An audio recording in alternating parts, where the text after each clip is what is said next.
Yo, what's up YouTube? So I'm back again with another video, part 3. Now this main video, subject of the video is all about my first experience, like my first day at prison. I would say first day, but by the time I got processed, got to the prison, got in my cell, I ended up falling asleep because I was up from like 5:30 in the morning that day, so I ended up sleeping through the rec time and that. And even my cellmate, my co-pilot was like, "Oh, you slept through your rec time." Da, da, da, da. I was like, "Oh yeah, I was tired." You know what I mean? So anyway, yeah. So I wake up, speaking to my co-pilot. That's what we call them up here, cellmate, whatever. Um, Speaking to him about what we're both in for, where you're from, blah blah blah. So we hit it off, which was a good thing because you're in a confined space with a random person that you end up getting to know, for a long time because you're in there for how many hours a day and so forth. You're living and breathing in the same space, so you got to obviously take that into consideration.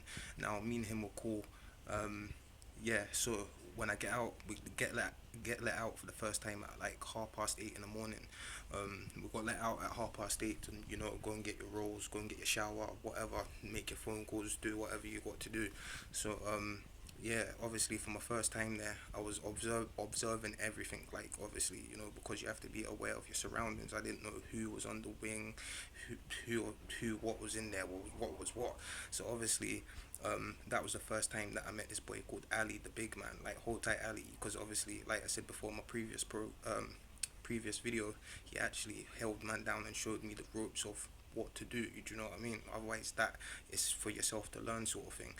So and me and him became really good friends. Even by the time when they shipped me and him were still writing each other letters back, and do you know what I mean? So hold tight, that dude. Anyway, let me get to the main point. As I was on the wing, spending time, days are ticking over. You know, I'm starting to getting to know everyone and so forth, and seeing what people are in for and blah blah blah. Now I meet this boy called Mac. Well, he's not a boy, he's a big man. He's about late 40s anyway. I don't want to say what specifically he done for what he was in there for, but he was in there for murder anyway. And I was sitting there speaking into himself. Now I never knew he was a murderer until I got out of the cell and I was speaking to other people and I was speaking to Ali. And as you know, well, if you've been to prison, people like to speak. So obviously, I was getting told things. I was like, nah, da da da da.